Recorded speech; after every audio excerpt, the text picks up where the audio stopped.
Another weekly NFL show. You already know me. It's RTP ANT NHD. Above me, I got my boy Game Time Gretch. Zach, how you doing, my brother? I wish I'd be better because I don't know how to feel, man. How to feel about a tie. But we can get back into that later because I'm in some deja vu or some Delulu land. I don't know. Don't The quote me on real that. the real question is it better than a loss? I feel like that's what the streets want to know. I don't know, man. I mean, I think what Dak said too. Like he's like, I've been playing for 10 years, and this is the first time I've experienced a loss, and we don't play for ties. Oh no, sorry, we don't play for ties. So we play to win. So I don't know. We'll see. That's We'll see. facts. Hey, real quick, before we get too far into this episode, I want to give a huge shout out to our Discord server, back popping. Shout out our fantasy league because Gretch just got cut out of that league because he was in last place. Packers versus Cowboys, wasted my time. I think we got to lead off with that episode, that game. But before we do that, I also want to give a huge shout out to our sponsor of the show, Boom Fantasy. Make sure you use code RTP for a risk-free bet up to $100. I needed Malik Washington to hit 22 yards for this game, and I don't think he did. I really don't know. I didn't check because I'm balling, so my money don't mean nothing to me. But yeah, that game was kind of wild. I would have rather had the loss. I do want to kick it off with the Cowboys versus Packers, and I want you to talk about your night, Zach. What was the vibe watching? What were you doing watching the game? Were you drinking? Were you just chilling on the couch? What was the vibe? I'll never drink on a Cowboys game because I know that it's not going to be fun. It's going to be nerve-wracking 99.9% of the time, especially when I have a 32nd ranked worst defense in the NFL against the pass, 30 ranked in the rush, and I got the number one scoring offense right now in the league. And I feel like we're the Bengals last year. But at least we didn't start 0-4, right? At least we didn't start 0-4 to start the league. But I think the difference that it's been, like the whole atmosphere watching that game, I was on the edge of my seat, and I was just nodding back and forth. And let's talk about your night, man. Fuck football, you know? Like, let's see. Were you sitting on a couch? Were you at B-dubs? I was sitting on my couch. My chair. Nice. And the first quarter, I was just like, man, this is how it's going to be. The Green Bay Packers are just going to kick our butt. And that's exactly what I thought it was going to be, but it wasn't. It was a whirlwind. And it was great. And my stepdad, he's a big Packers fan. So, you know. Oh, wow. He wasn't. No, there was no trash talk maybe when we were younger, yeah, but there was no trash talk. We literally were excited about the game. I wanted it to be more competitive at first, but it just changed. Like you say, that's like the definition of a football game where it's like it goes like 180, like completely 180 for the Cowboys in that game. And I don't know what happened after that first quarter, if they got it chewing out, if Dak did it, or if somebody did it, but they turned the Jets on, bro. They just went absolutely berserk. George Pickens came out of nowhere. Yeah. And he did. He did. And to go off the stats and in that game, the Cowboys, so that's the second largest tie, largest scoring tie in NFL history. You know, and only behind a 43 and a 43 tie between the Oakland Raiders and the Boston Patriots in Week 6 of 1964. So it doesn't even count. Yeah, literally. And that game was incredible for that Raiders game. They had 337 yards with 4 touchdowns, which 2 were from a wide receiver named Art Powell. And then the running back, Billy Cannon. I mean, off of that. But this is the coolest thing. Obviously, you know how Jordan Love played. And you know what? I regret it, man. I regret it because he was on my bench. And Jared Goff took a big goose egg and laid it against the Browns. And I got cut and Kyle Pitts. So, yes, I get chopped from our league because of those. Chopped, bro. It was fun. I'm pissed about that league, though, real quick. Because how do I spend $100 on Josh Jacobs and no one puts a bid in for Josh Jacobs? You're telling me I could have got Josh Jacobs for free and I spent $100? I got the least fab in the league. Come on, man. Do you like Barca? I like Barbacoa. I love Barcelona, if we're saying that. There you go. Hey, Antonio Lopez, how you doing? Watching right there. Yeah, Barcelona, the 2014 Barcelona team. That was my team, man. I've always been a Barca fan, so he saw that leaked right there on my poster. Someone said in my comments in live, if Dallas had CD, would they have won? Probably. But if Micah Parsons didn't stop that game-saving tackle, they would have won. Yeah. And at the end of the day, if Jordan Love would have thrown it out of bounds, or if they completed it, there's a lot of factors, what ifs, and we don't play what ifs. Yeah, we don't play what ifs. Play if ball. It's a tie, 40-40. Yes. And one thing I wanted to say for your next thought, Marquise Bell, remember that block field goal against the Packers yesterday night? He returned it for a 2-point conversion. That's the first 2-point conversion in Dallas history, franchise history. That's crazy. That's crazy. Come on. That's kind of insane. Hey, the Packers, last thing, the Packers still haven't lost in AT&T Stadium, so that's a big no-no. They're 5-0-1 against the Cowboys under the retractable roof when it's open, and it's 6-0-1 counting the Super Bowl victory over the Pittsburgh to cap the 2010 season. So AT&T Stadium loves Green Bay, just loves them, absolutely adores them. 2 ties in that stadium. That's pretty impressive. I want to give a shout out to both quarterbacks in this game.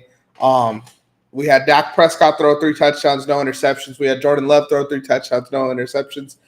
The one guy that I was really surprised with, I guess the 2 unsung heroes for both teams. Jalen Tolbert for the Cowboys had some big plays.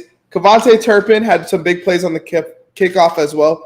And Emmanuel Wilson, bro, in overtime in the 4th quarter looked like he was like Derrick Henry. Like he was just busting shit off. No tackles. I think he finished with like 55 yards on 8 carries or something like that. Great game from him.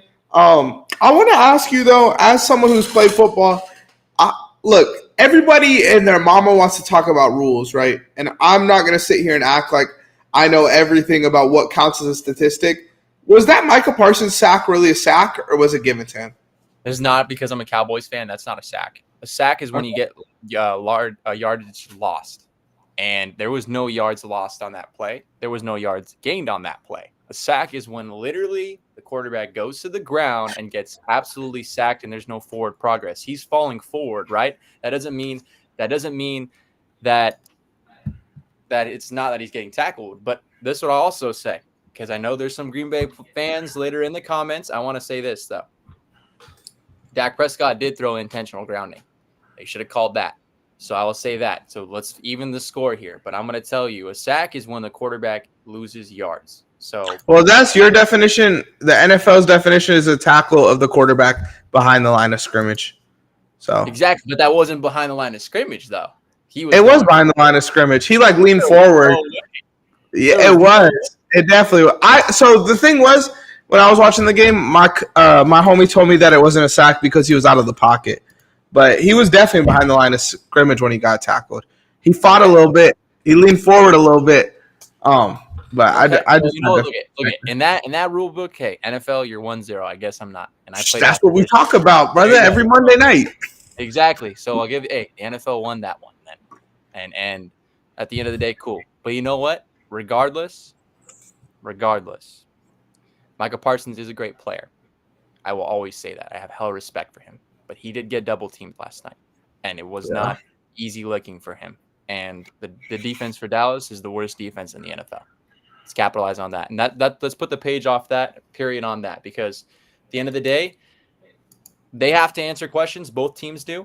They both can be potential contenders and rights in the playoffs. But again, the season's long, and we have to see, because again, that means the Bears owns both of these teams, right? Because if the Bears can blow out the Cowboys, and if the Packers can't beat the Cowboys, then what does that say for the Bears? Right? Come on, bro. I had to say that because I mean, they found a way to win. I just wanted to say that. I wanted to say something crazy. But anyways, there's my crazy. I want to say one more thing really quick before we move on from this game. And that was more, I was talking shit in the Discord. Shout out our Discord server. The link's in the YouTube description. Right. It really felt like at the end of that game, the last drive, the Packers were playing for a tie. which I understand kind of because their clock management was so bad in the first half. They definitely should have been in this game the way they were. But I think if you're playing for a tie, bro, like you can't win a Super Bowl off a tie. You know, you're playing to win games every single night. I don't like that the Packers had 3 screenplays back to back to back just to set up the one shot to the end zone and then kick the field goal for the game. I feel like, sure, don't take any stupid risks. I completely agree with that. But they were not. There was no initiative to win this game at the end of the game. You cannot win a game running 3 screen passes back to back to back. And I know the Cowboys defense is dog shit, but even against that shitty Cowboys defense, that is just not going to work. And that was the one thing that we were kind of not arguing about in the Discord, but we were chirping about a little bit because I did not understand that. I did not understand that at all. No, I agree with you, Ant. I think too. Look at that's going to hurt them, both of these teams, seeding wise. Cowboys needed a win to even this to 500, right? And the Packers needed to go 3-1. Okay, so in a crowded NFC North, that's going to hurt you. It's going to hurt you bad in the division. It could cost you the division.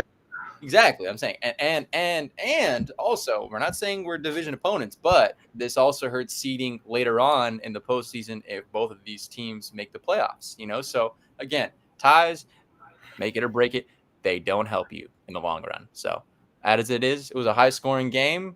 I loved it. I'm unreal. Never seen it. Hopefully, I hope we'll never see it again. But who knows? Next week, every Cowboys game. I've been saying this. Every Cowboys game has been must watch. Because that offense is just it's shootout. I mean, if you could have a shootout with the Giants at this point, and that Russell Wilson who got benched this week, which gives us kind of a smooth transition to Jackson Dart, man. What a game from the Giants this week. You know, I don't think that they played like a contender or nothing like that, but it was definitely a big win for them against the Chargers, who kind of were surging to start the year, and now we're kind of see them take a harsh decline. My question to you is, what do they do now that they don't have Malik Neighbors? Do you make a move for a receiver so that you could develop Jackson Dart, or do you thug it out and hope that you're going to figure it out? There's headlines here. Okay, look, I like the receiving core with Wan'Dale Robinson. Who else they got? They still got Slayton out there? I believe they do. I think they got Slayton. They got Isaiah Hodgins. I think they still have. Yeah, like they have people. But you know what would be crazy? What would be crazy is if they go make a move for DJ Moore. I wrote that in my notes. That'd be crazy. Okay, see, like, Caleb Williams favors. I don't want to get into this, but he loves Roma Dunze. There you go. End of that. DJ Moore is not getting no love. That would help Jackson Dart developing, yes. And also, too, it's going to be a while for Neighbors to come back. But what I like about Jackson Dart is his ability to run the football, but also, too, he's made a lot of these type of things similarly in Ole Miss. He didn't have much receivers out there. I think he had 1 or 2. I don't remember their names. Don't quote me. Okay. I watched a couple Ole Miss games. I watched the highlights. I need to brush up more on that. But Jackson Dart is a baller. He's been a baller majority of his career. There's some games that were questionable in college, but the guy can win. And again, this is an undefeated team that he just dethroned, right? It was an undefeated team that looked pretty electric, that was looking like arguably the best team with the Colts, right? Well, they made mistakes. And number one, who made the mistake was Justin Herbert, how he played. And I think that Jackson Dart answered those questions. We'll see what they do. And Brian Dable is going to give so much credit and try to feed into Jackson Dart because he knows he's on the hot seat a little bit. I mean, on the hot seat and majority of how can I make this team better? But they both are going to help each other. Did you see how they both like embraced each other after the win? Like that's huge. That's big. And I think Jackson Dart can bring some liveliness that they need, but I'm also scared again with that O-line. How they did Daniel Jones, I still feel like that O-line is going to give Jackson Dart a lot of problems. I mean, he got 5 sacks. He got sacked 5 times this weekend. Yeah. And Russell Wilson also took a sack. So the O-line isn't getting any better. Scatterbo has been a huge plus for this offense. I mean, I'm not going to sit here and act like he's been Saquon or anything like that, but having that consistent running back is huge for this team. Yep. As far as the Chargers go, everyone other than Justin Herbert on this offense played good. Omarion Hampton had 130 yards. Quentin Johnson had almost 100 yards. Everyone had a good – but It's that I think the Giants just need that receiver. Now, I have some names here, and I want to kind of pitch them to you and see what you think. Okay. Obviously, we just talked about DJ Moore. I could definitely see that happening. I just feel like it's kind of hard to make a move this year. I feel like money doesn't really work out. Like you would have to move a player. It can't just be picks for some of these guys because they're making so much. And that's another guy that I think this would be so cool if this happened, but I don't think there's a world where this happens. AJ Brown would be so sick in the Giants. We saw some frustration this weekend from him because he's not getting targeted. But I don't think it happens. But, man, next year, AJ Brown, Malik Neighbors, wide receiver core would be like Jackson Dart couldn't fuck that up. No, he couldn't. But I also feel like George Pickens could be in that conversation too. Do you think we move on from Pickens quick? Not that I'm saying this. Who do I have as an owner? I have a guy that can just pick a pack of Lunchables when he wants to get a pack of Lunchables when he has prime rib on his plate and he lets his prime rib go and he gets a pack of Lunchables for what he got. And at the end of the day, George Pickens can be somebody, but I think he's playing right now for a contract, and whoever pays him high, George Pickens is going to go, right? So at the end of the day, the Giants could do that too. Like there's some moves, like you're saying. So you're saying not this year, like not a trade, but free agency? No. Free agency for sure next year. I got a couple other guys that I think could be trade assets. These two I think are realistic. Chris Olave. I think the Saints are struggling. I think the Saints could just move on, blow it up. Chris Olave's concussion balls. I think Chris Olave would be a great move. And I think Chris Olave would also be a cool yin and yang next to Malik Neighbors next season. Yeah. Thoughts on that? Good thoughts? I love Chris Olave. I think he needs to get the ball fed more. You can't rely on Juwan Johnson every game. And reality, you need a wide receiver one consistently, and he got bagged this game. He got bagged by the Bills. Bad. And I have him on my fantasy things too. We can talk about that later. Sweet. Yeah. And then my last name, this is a guy that went off this week, but it feels like there's a log jam. It feels like fans are frustrated with him after the way he played in this game. Adonai Mitchell. I mean, I don't think he could be a wide receiver one or nothing like that. But Adonai Mitchell as a number 2 next to Neighbors and a number 1 this season, I think would be fun at least. It wouldn't be amazing, but sports are about having fun. You're right. And it's about having all these takes that we have. And I think the funniest thing is that guy has the biggest X on his shoulder right now. Biggest. And obviously more biggest chip. Let's say that because that makes more sense. Blue chip on his shoulder because, man, not only did you drop 7, you gave him 14 points. And that's tough. And maybe, hey, the Giants need a young core. They have a young football team. They're still growing. And that's going to help a quarterback that's growing in general. Yeah. And Jackson Dart, I'll tell you this. I agree to disagree. Yes, you sit a quarterback, you let him learn. But if he can play consistently, decently to win football games, then you need to start him. And right now, he's proved that for 1 week. Let's see what he can do the rest. And at the end of the day, I mean, Russell Wilson can still mentor this guy on the bench and help him, coach him through the game. That's not the question. People think that's crazy, but it's not. They had Joe Flacco help mentor a lot of people. He helped mentor Lamar Jackson, right? And Lamar Jackson got his shot. Joe Flacco was still there for 1 year. And when he got benched and let him, he still mentored him. There's people that still mentor. And I think people don't get that right. Tony Romo did that for Dak.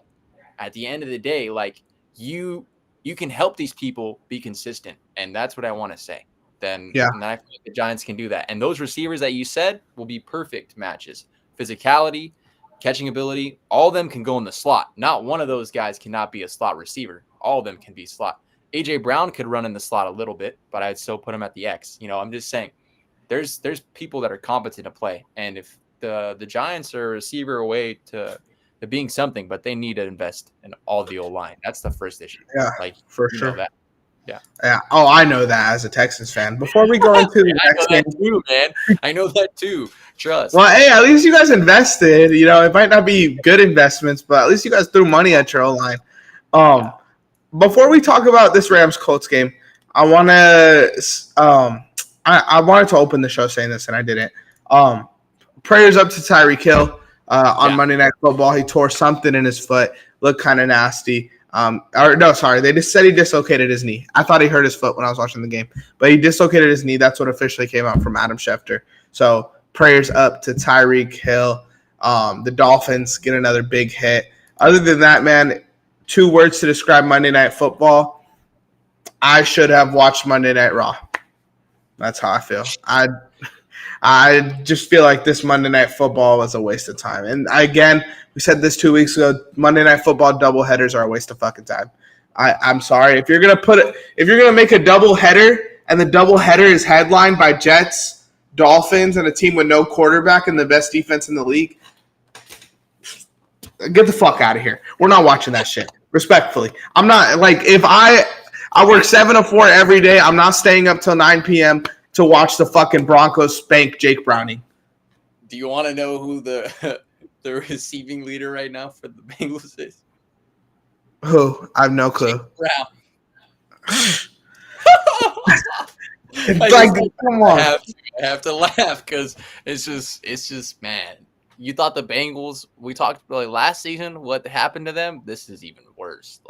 Yeah, this is pretty bad. It's nasty. But anyways, yes, you're right. I agree. I didn't watch these games. I've been keeping the stats, so I'm not going to be fact checked tonight about that. But I will say, it is tough. It is very tough. Monday Night Football and the way it's playing. And Tyreek Hill is such a great player. He is not somebody to be reckoned with. And I hope he comes back stronger. And I hope he gets the heck out of Miami, man. Mm-hmm. That guy deserves a lot better. And not saying that the Dolphins can turn around, but this experiment has run its time, hasn't it? I think it has. Bro, I think it's ran its time 2 fucking seasons ago, respectfully. This shit should have been blown up 2 seasons. Bro, that bomb is just deactivated at this point. This should have been blown the fuck up. We got to drop a nuke on this motherfucker because Tyreek Hill, Jalen Waddle could be a guy that we see get thrown to a team that needs a receiver. I mean, if they're really about blowing it up, I would love to see Tua go to Cincinnati because it seems like Tua is a backup. I think he makes too much money to make that work. But yeah, man, it's ugly out here. Let's talk about this Rams-Colts game, though. Amazing game. Watch this with my father-in-law. Shout out Joe because he's a big Rams fan, obviously. Kyron Williams, I want to kick that off. Looked unstoppable in this game, man. He's just a real-life dog. We could talk about the Tutu Atwell play. One play doesn't make a game, though. Kyron Williams putting pressure on this defense as well was huge in this game. And I would like to say this as well. Let's not panic on Man, I hate when it does this. Look up. I hate when it does this. Again, this is crazy. I hate when this does this. Let's not panic on Daniel Jones. I still think Daniel Jones is good. One bad game, not even bad game. One average game doesn't make him a bad quarterback. He's still a dog. He's Daniel Jones at the end of the day. We're going to get games like this. I also feel like everyone's shitting on Adonai Mitchell. I understand it because those are game-losing plays. But this team is 3-1. Adonai Mitchell made preventable plays. It's not like he made plays that aren't like that mean he's a bad receiver. He made plays that were jackass plays, dumbass plays, but nothing that's not preventable. So you're absolutely right. You have absolutely right in what you said. And I think, Andrew Spears. I thought something. No, but Rams, let's talk about this. Not only was this, yes, obviously, my game was really interesting. But let's talk about more strategy-wise. Not only this game was great off a dogfight of a battle. The Rams show you when their back's against the wall, they will succeed. Matthew Stafford has been that his whole career, okay? And what I like about this, Kyron Williams is that heartbeat of that team with Puka Nacua. Puka Nacua is the leader in the ship of what he's doing offensively because we're kind of seeing Matthew Stafford be more like a game manager now. He's not like, what I'm saying? I don't know if that's a crazy take, but I think it is. I think he's dishing. He doesn't have to do so much. But Puka Nacua and Kyron Williams have stepped up their game from here to here now. And they're doing great, and people need to put that more respect on what they're doing. The Colts are a great team. Do not get that twisted. They're going to be great. Like we said, potential division winners at this point. of what they're playing like. And I think the difference is just it's the people that do the less mistakes, right? That's what they say in football. It's the people that have the less mistakes. It's costly. That's what happened. Chess, no blunders. Exactly. That's what happened. That's honestly what happened. And it was great. And Tutu Atwell, you want to talk about a receiver that can change a game with his speed and what he can do, and you feel like he's disappeared. It was funny because my professor today talked about like the phantom describing a ghost. That's what Tutu Atwell is. He can disappear on you, and then he can automatically just show up out of nowhere and turn this game and flip it around. That's exactly what he did on Sunday. And you want to talk about a receiver that can probably pair up with New York? That's the guy that can. He can go get a bag, or he can go get somewhere else that's going to get more targets and more respect. And Tutu Atwell deserves more respect because last year when they were down bad with receivers with Cooper Kupp's health, he was carrying the Rams a little bit. So was Demarcus Robinson with Puka. Like, Tutu Atwell was doing stuff. Like, let's not forget the type of player that he is, you know? He just showed why. It's all about putting pressure. And Puka Nacua and Kyron Williams put pressure on other teams, and they open up the game for guys like Tutu Atwell to make game-winning plays because you're too worried about Puka. Man, I had something to say, and I completely blanked on it. But I do think the Colts and the Jags are the front runners to win this division now. I think this division is kind of wide open for the two teams with Houston. Look, I know you want us to talk about Houston this week, and I'm rocking the Texans jersey because we finally got a win. But that win didn't move me because I feel like we didn't look better in the aspects that are making us a contender. Our O-line still looks shit. Jeffrey Simmons had the quickest sack since 2019. He sacked C.J. Stroud in like a second and a half. You know, like those are plays that tell me that this team will not go far as long as we are this team. Shout out CJ. Beat the haters, whatever. But yeah, shout out Tutu as well, man. He put pressure on the. Oh, I remember what I was about to say. You were talking about teams that make the littlest mistakes. I think out of every quarterback in the league, Matthew Stafford makes the least mistakes. He plays a perfect game every game. It's just about if his guys beat the other team's guys, you know? And he's going to put them in the hand. He does not make any jackass plays, risks. Like, it's kind of like if Puka hasn't beat, he's going to get it to Puka. But he's not going to go test Puka and see, like, yo, Puka's one-on-one. I'm going to throw it up to him. Yeah, no, and I think that's been Matthew Stafford, the grinder, the man that's always how he's been. He's had great playmakers, but you know what? People don't realize. I disagree, though. No. I'm saying he's consistently good.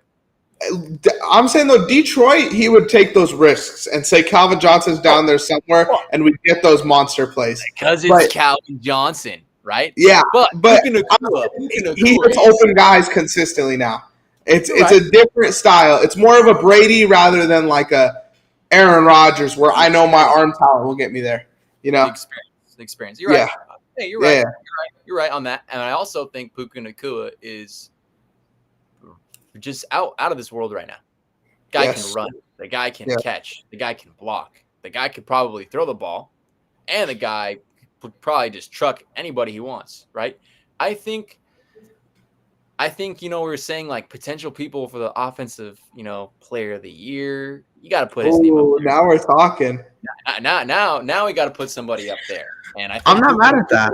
Consistently have been playing great and putting that stats up. Like I'll introduce one fantasy note to this week. He had 13 receptions, 170 yards, 1 touchdown with 15 targets. He was projected 21.8 points. He got 36. Okay, and he's been well over 20 each week, if I'm not mistaken. What I saw, the guy is playing like a wide receiver one, even when he has Devontae Adams out there.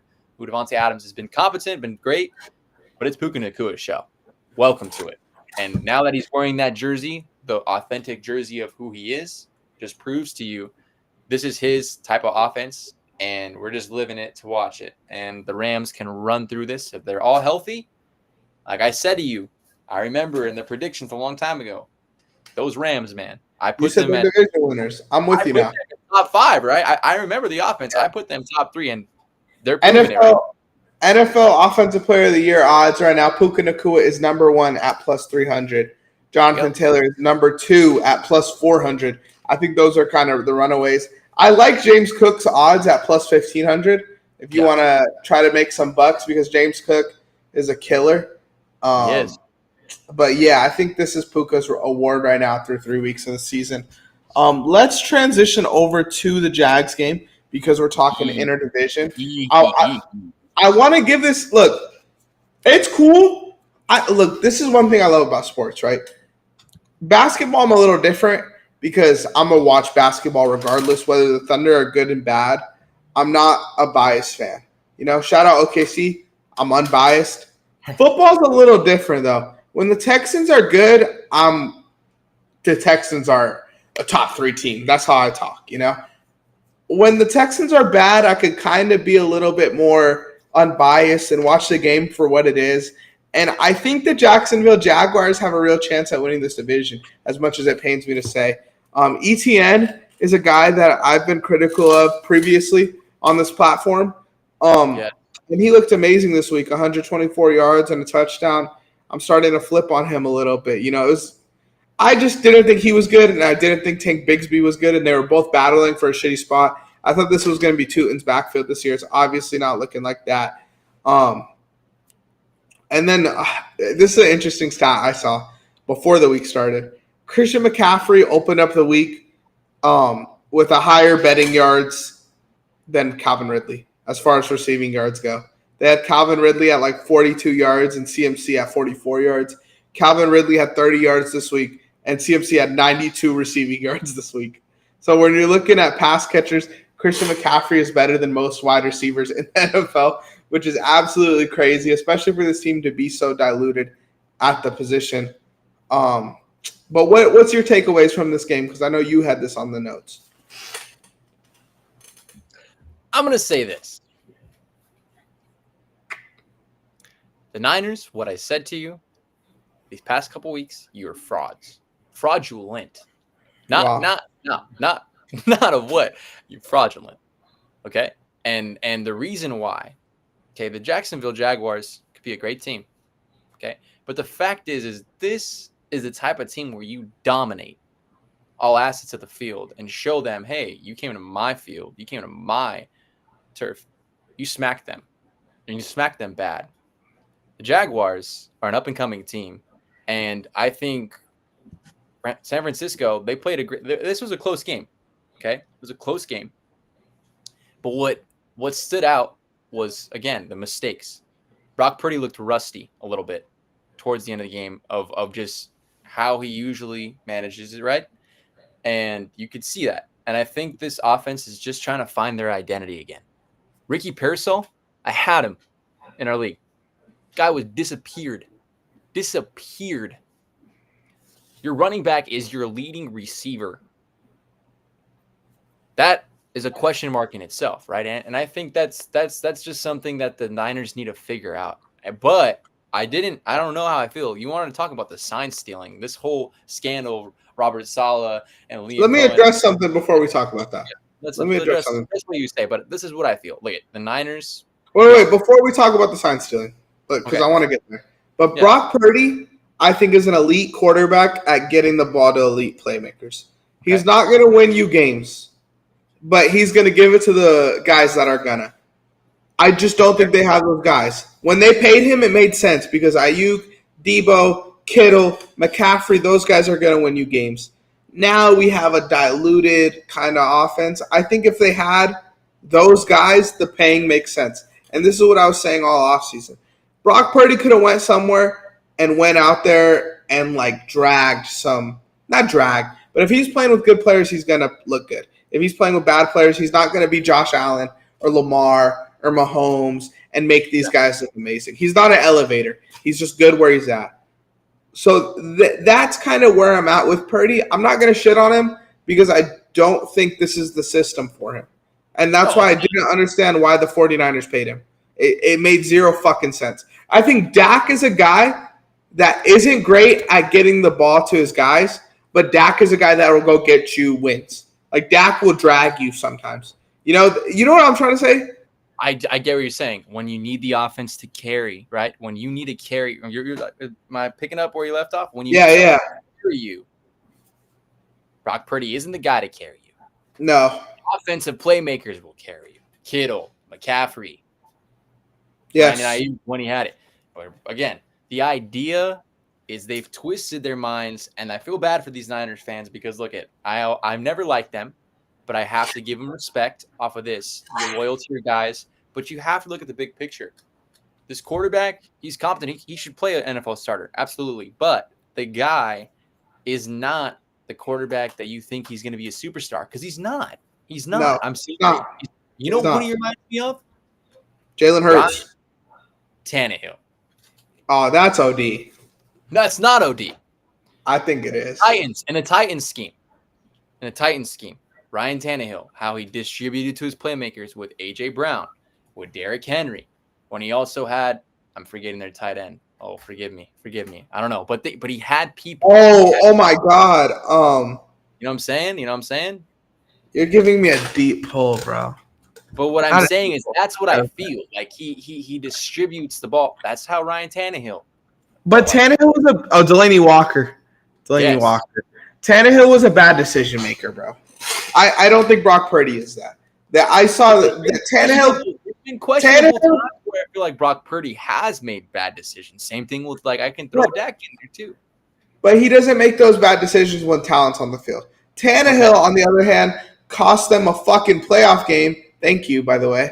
Cost them a playoff game because he threw it to Treylon Burks, who was double covered while A.J. Brown was wide fucking open on the other side. Brock Purdy's not making that fucking play. I agree with what you're saying, and I think you picked up what I said, but I also think there's levels to this shit. And Tannehill was, at the end of his career, was not that guy. There's stretches where Tannehill looked very good. I would compare it more to like a Matt Ryan, who I think got the guys the ball. Thank you. You saved him. He's not going to drag you in a game, but he'll get Julio the ball. You know, that's the type of guy I think Brock Purdy can be, but Brock Purdy just doesn't have a Julio. So we got to wait for that. Maybe Pearsall can not become Julio, but become one of those receivers that consistently beats corners in the NFL. We just haven't seen that yet. The next game on the agenda, because I want to save the Chiefs game for last. Before we get to the next game, actually, I'm doing a new thing on the show. I want to give this a new segment on the show. I'm gonna give my MVP of the week, man. Now the MVP may not be the best player of the week, but I want to give a shout out to the best storyline of the week.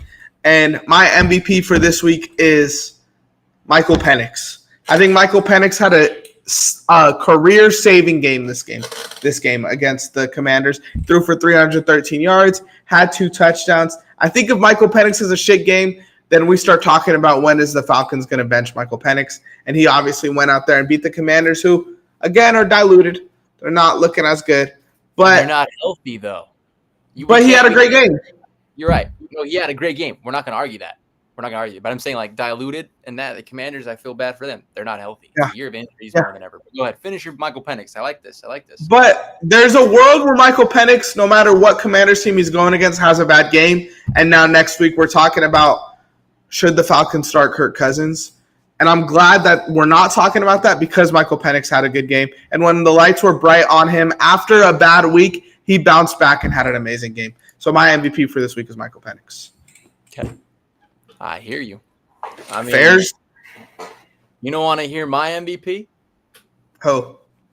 Kenneth Gainwell is my MVP of the week. No, he sold my parlay, so I can't give him that. Kenneth Gainwell with 12 carries. The Pittsburgh Steelers running back 2 with 19 carries, 99 yards rushing, 2 touchdowns, 6 receptions, 35 yards, 6 targets, projected 11.5 points. Man got 31.5 points. My God. Without Jalen Warren, he stepped up. Exactly. Yeah. And this guy didn't, with Philly, like he was sparks. I don't think he'll ever be a starting running back. I'm sorry. But I think he'll be that competent guy that's going to give you the fresh legs and he'll give you yards. And he picked it up. So that's my MVP of the week. Like you said, he didn't have to be the star, flashy guy, but he helps. That's a good win. He helped the Steelers reason for the win. I didn't watch that game. I'm not going to lie. I was not going to be bothered to wake up at 6:30 to watch a Steelers game.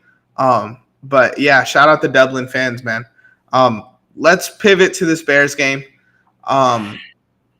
This was an interesting game, man, because if you look at the Raiders, you could say Ashton Genty had 3 touchdowns. What a win for the Raiders. and you could say Geno Smith threw 3 interceptions and they lost on a blocked field goal, so it was obviously a loss for the Raiders. I don't even think the Bears played an amazing game. I don't even think the Bears made an amazing comeback. I think, the Russell Westbrook clip where the reporter asks him, did you guys win this game or you guys lose this, or did the other team lose? And he's like, bro, what are you talking about? This was a definition of the Raiders blowing a game, like losing a game. The Bears could have sat back. The Bears could have been playing PlayStation on the sideline. They didn't have to be watching this game because no matter what happened, Geno Smith was blowing this game. And I'm a guy that's came on here, put Geno in my top 10, always show love to Geno. But, man, this got ugly. I'm sorry. I know people are going to be on it, and I've been so nice to Raiders fans. I've been so nice to this, but I'm going to be honest right here. Geno Smith looks like the biggest guy in deer in headlights. He has looked like a shell, not even a shell of himself. There's times where he did, there's times where he didn't, and he has people to give him the ball. He has Jacoby Myers, he has Trey Tucker, he has Brock Bowers. He has people that are speedsters on there, right? He also has Raheem Mostert now healthy, obviously Ashton Genty, which I'll talk about, but the guy has people. And he just doesn't have an O-line. Yes, but he also gets mad when literally there's 3 dudes right here in a window, and he tries to force feed Jacoby Myers the ball when he literally has a guy in front of him who's wide open. And he's making some mistakes that's just not – it's not going to win you football games. And the Raiders have a decent team. Again, it's the O-line. It's always the O-line. But you know what? Geno Smith sometimes didn't always have an O-line too. He had troubles with that sometimes. He's never had an O-line. Exactly. I wanted you to see if you were awake. I wanted to see if you were awake. I'm always awake. Because he's never. Exactly. So the fact is if you never had an O-line in your career, what is it? Is it age getting finally to you now? Or what is it? Because Geno Smith has been a great, excellent, an incredible story. A guy that got written off, and he says, hey, they wrote me off. Hey, I wrote back. And he did. He wrote back in what he's doing. But now with the Raiders, it's just not happening, man. It's just not. And they got to figure it out because, again, it's when you see the mistakes. It's been the quarterback play. It hasn't been everybody else. It's been literally, and I don't always want to blame the quarterback, but it has been from him these past couple games. Has, definitely.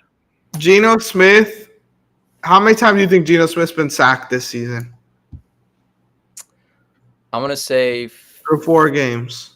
15. He's been sacked 12 times, bro. That's just unacceptable. I get it. I get 3 interceptions, bro. But at the same time, like he might be trying – because he didn't get sacked this game. No. He might be trying something new and trying to get that ball out. And that was the result of that. He's had 2-3 interception games this season. And he leads – isn't he second or does he lead the most in interceptions now? I would guess he's. I'm pretty sure he leads it. Who else was in that conversation? I don't know. Goff? Maybe Rattler. Goff. Rattler hasn't thrown picks, dude. I think he's. Oh, has he not? No, dude. That's the crazy part. Rattler hasn't thrown any picks. Most interceptions this season. Number 1, Geno. Yep. Let's see if you can guess the top 5. Gosh. Okay, I'm gonna say 6, Geno Smith. It's not hard. I'm not gonna lie. Dak's probably up there. He had like 2. Dak's okay, not. No. Okay, that's good. All these guys have had 4 interceptions or more. Okay. Joe Flacco's up there. Yes, Joe Flacco's number 2. Yeah, Joe Flacco's up there. So it's Geno, Joe Flacco. Who else? There's 2 more that are so obvious. Like Jared if you really Goff? No. Okay, more obvious. You're saying more obvious, yeah. Like if you read the headlines, if you really think about this, off of what headlines we've seen this season, these 2. No. Oh no. Oh no. Okay, I might be wrong. Okay. And these guys haven't played. What'd you say? McCarthy. No, these guys haven't started. Or I guess one started 3 games, one started 4 games. And they both play tonight, if that helps. That probably helps a lot. Okay, so Tua. Sorry. Tua, yeah. Yeah, sure, Tua. Justin Fields? No. What the heck? Oh, Jake Browning. Jake Browning, yeah. Yeah, And then we got wow, sorry. 2 quarterbacks that played each other this week. Okay, yeah, I mean, this. And we just not talked shit about one of them. But we talked about one of them. It's only started 2 games this season. I just think it could be better. It could be a lot better. And it could also be better on the O-line play. So it's both 50-50. But the last 2 were Brock Purdy and Trevor Lawrence for the viewers. There you go. But that's what I feel. And enough. But look at Ashton Jeanty has arrived. Let me give him some love. Okay, Ashton Jeanty has arrived. Finally, can he continue this?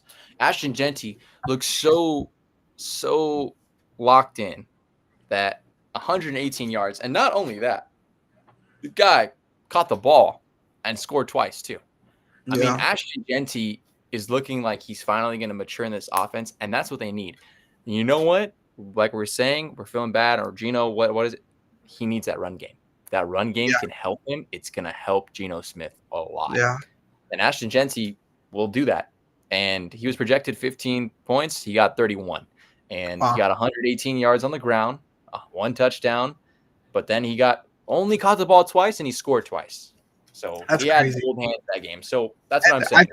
I feel like this team is missing that guy, and Brock Powers was that guy last season.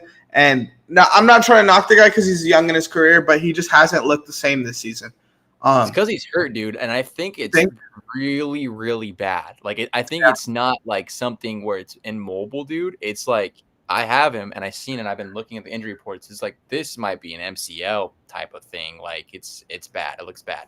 He's wearing. Then they could just unleash. I mean, they're a team though that could afford to bench a tight end because Michael Mayer is like, it's like him or Likely. You could argue those are the 2 best backup tight ends in the NFL. So I don't understand why you would risk ending your generational tight end's career when you have a very good backup tight end behind him. And he was a guy that I almost threw on that Giants list to be a trade target. Michael Mayer is. So I think if you have a guy that good, I don't see why you would risk doing that, But the last game we're going to talk about, or did you have anything else on this one? No, I'm good. Oh, Caleb Williams, you're scratching my head in some ways, but I like that you ran the ball.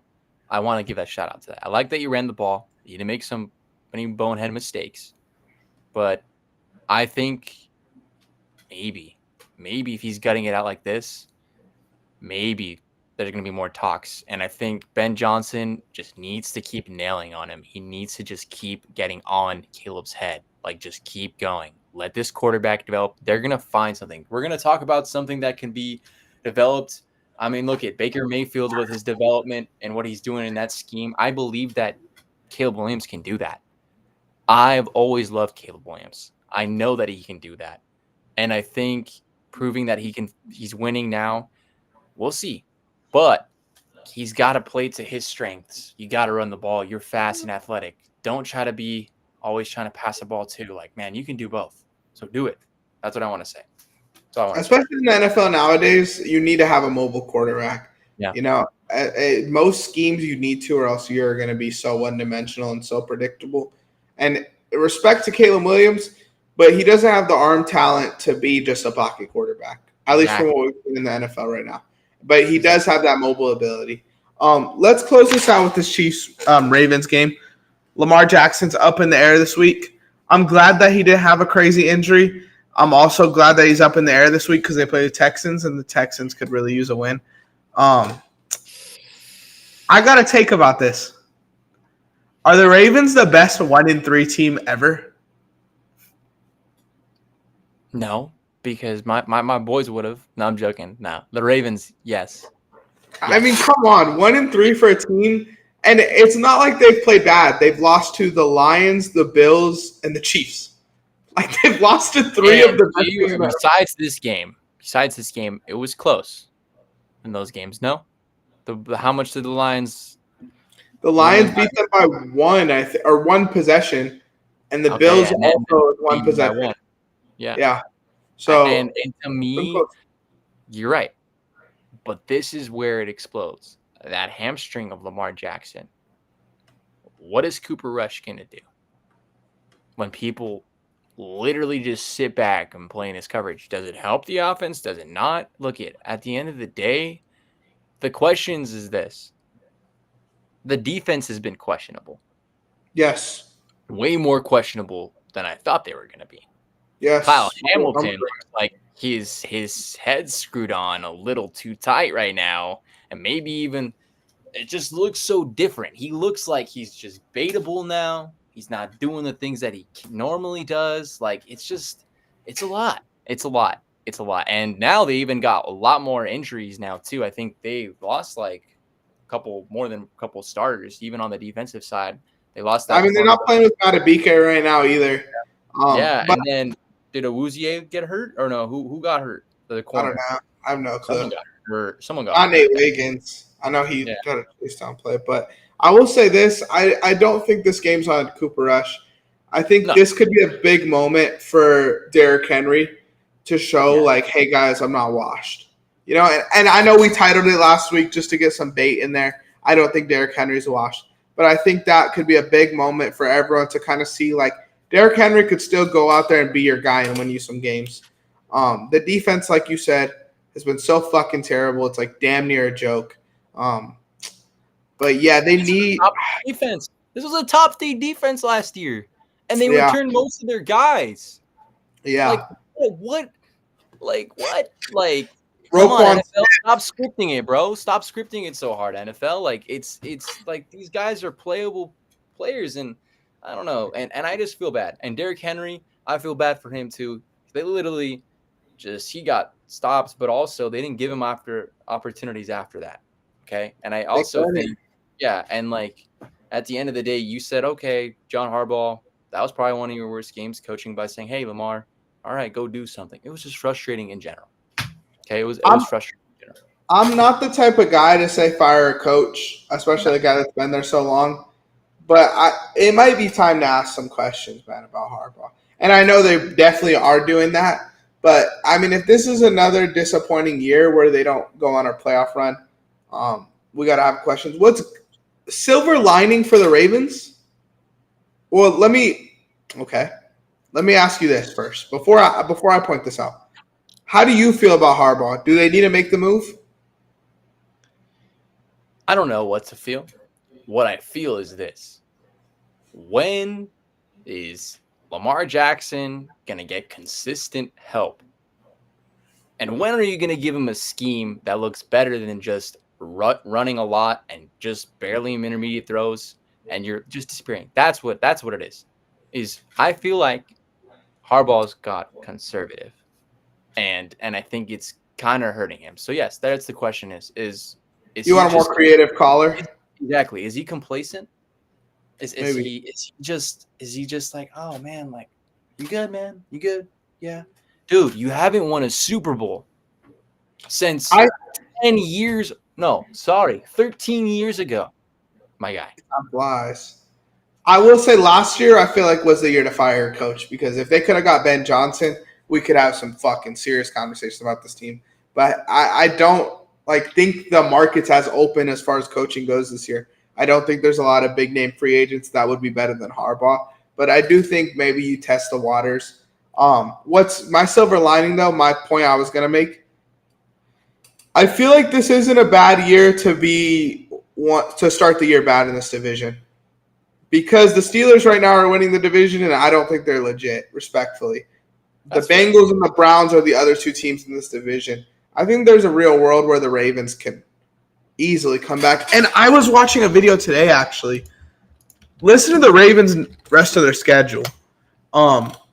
Obviously, with Lamar up in the air next week, Houston can beat them. Shout out my Texans. And then they play the Rams after that, which is a losable game. But after that, they got the Bears. Then they got the Dolphins. They got the Vikings, Browns, Jets, Bengals, Steelers, Bengals, Pats. Those are fucking winnable games, bro. Those are games you should win if you're a contender. And they need to. Yes. And you know what I'm going to say on this? Okay? Don't rush Lamar Jackson in there.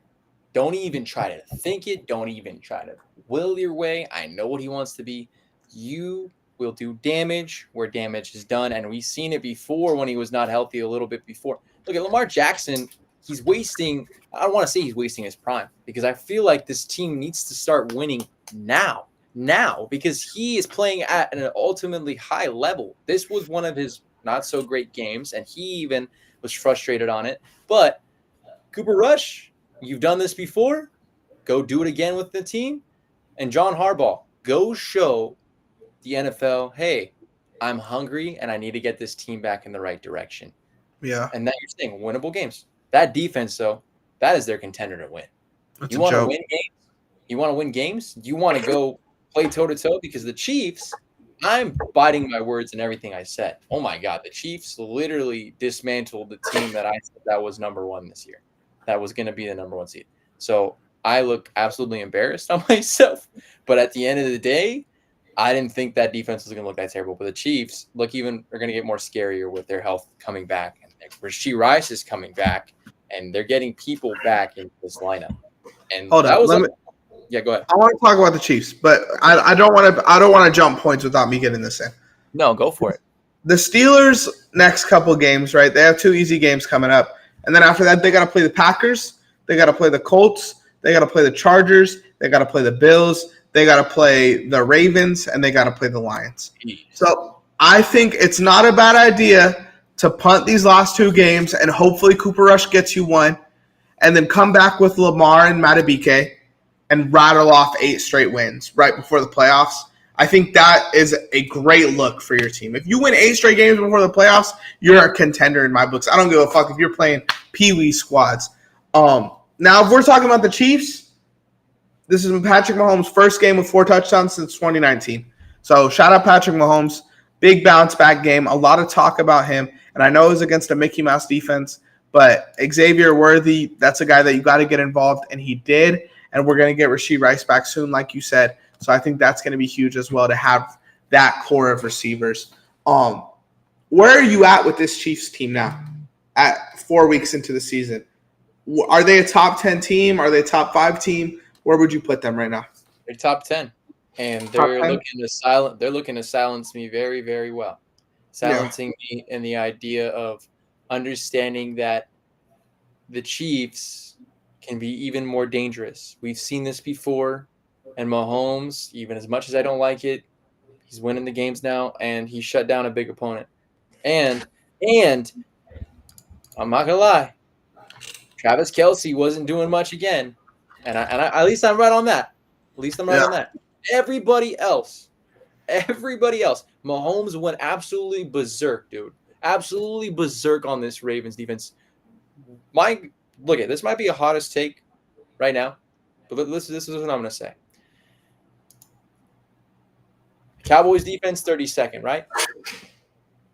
Whatever defense here, the Ravens are on that bottom half have they been playing right now off of the pass. They've gotten darted up, dude.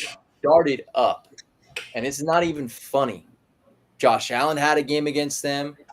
Jared Goff, I forgot how he played, but I'm going to say that he played decent against them. And Patrick Mahomes just ripped it open. Like, he just ripped them open. And that's what I'm going to say. That's the hottest take. The Ravens, the defense is bad. And, yeah. Let's do this. Yeah. I have the list of the worst defenses. The Ravens are a little higher than I thought. Tell me, which defense are you taking? So, obviously, you said the Cowboys are worse than the Ravens. Are you taking the Dolphins defense or the Ravens defense? That's like adding garbage and okay. I'm taking Ravens. For sure. Titans. Ravens. Saints. They kind of made Buffalo. No. They're vets. They got the vets.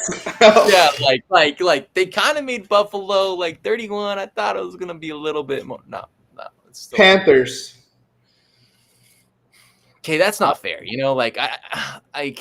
Okay, but Ravens, yes. Jets. I'll take the Jets. Okay, I'll take the idea of the Jets. I feel like the Jets defense hasn't looked good, but the Jets have great players on defense. Yeah. And to me, The Browns defense looks better than the Ravens defense. The Browns defense is top 7 right now. Yeah, like they're always been good. Like the fact is like there's other defenses out there that have been playing way better than the Ravens. Like come on, like let's make it this known. Like I don't know. That's what I want to say. Let's do this now, okay? Because I want to hit both your points. Okay. You said the Chiefs are still top 10 team. Okay. Let's talk about it. Bills or Chiefs? Bills. Bills. Eagles or Chiefs? Eagles. Lions. Chiefs. Really? I would take the Lions. Chargers. It's debatable on the Lions and Chiefs. Okay. Because that's what I feel right now. Okay. Okay. The Lions, they looked pretty brown against against the Browns, right? What was the score on that game? They blitzed them. It was like 35-10. Oh, you're right. Sorry. No, Lions then. I'm losing it. Lions. I'll take the Lions over the Chiefs. Chargers. San Diego beat them, right? But what we're saying right now, from the way they played, the Chiefs. I would take the Chiefs too. I feel like that feels wrong, but I would take the Chiefs. Yeah. The last 2 teams that are ranked above them on projected win-loss right now are the Niners. I would probably take the Chiefs over the Niners. And the Niners don't deserve any of that. I'm sorry. But the other team above them is the Rams, and I think I would take the Rams over the Chiefs. If I were just talking about what we've seen this season, I would take the Rams. Are top 3. They're top 3. It goes Bills, Eagles, Rams right now. Bills. Can I ask you these other 4 teams under them and see what you think? Because I think there's some interesting. Go for it. I want to hear this. Buccaneers or Chiefs right now? Off of what we've seen this season. The Buccaneers almost beat the Eagles. Okay? The Buccaneers almost beat the Eagles. The Chiefs almost beat the Eagles. They're on a level playing field. I'd love to see that game. I'd love to see it. What about the Packers, who haven't looked great the last 2 weeks? That's a tough one. I would take the Chiefs, though. I also think it's easy to love the Chiefs right now. Yeah. Because they played against one of the worst defenses in the NFL and the Giants the last 2 weeks. So it's easy to jump on them. Like, I would love to see them play one of these, like the Bucks, like the Packers, to see a vibe check on them, to see where they're really at. I just think the reason why I'm putting them a little higher, and I don't like Kansas City at all, is because they destroyed Baltimore. Yeah. They destroyed them, dude. They destroyed them. And the offense was healthy. They destroyed them. The Chiefs' defense needs a little bit more respect. They contained Lamar Jackson. They made him fumble. They picked him off. They made him fumble twice again. Like, they had his number. I've never seen a team do that. Tell me right now. That's the last thing I want to say. Tell me a team that's got Lamar Jackson's number called like that. I haven't seen it. The Chiefs in the playoffs. Exactly. Wait, let me give you 2 more. Let me give you 2 more teams, and then we'll wrap up the episode. Okay. The Colts or the Chiefs right now? Colts. I would take the Colts too. And last one, this is a team that I don't like, right? And I feel like I've said this multiple times, but I think right now they're the most interesting team in the NFL. The Seahawks. Are you taking the Seahawks or the Chiefs off of what we've seen this season? Because it's hard to not pick the Seahawks. I think the Seahawks got a ceiling. They're young. They're scrappy. That's another team. I think right now the Seahawks too. The Seahawks are the darkest horse in the NFL. I agree. Darkest horse. And I didn't sleep on them. I think I talked about them that they have a potential. They have a potential to ruin that division. They have potential to ram it up. And when the Rams play them, ooh, buddy, that's the game of the week. What's their ceiling? Their ceiling? If I were to tell you the Seahawks win the Super Bowl this season, you would be surprised, right? If I were to tell you they won the conference. Yes and no, because look it. Sam Darnold was plays away from getting somewhere in the playoffs. Plays away. That blitz. He looked better on the blitz this year. He's looking better on the blitz this year. I agree. So let's answer that question, because people say, "Oh no, Sammy D, I'll blitz you. You're done, buddy." No, Sam Darnold answered the question. So you know what? I think they can be in the NFC Championship. That is their ceiling right Really? now.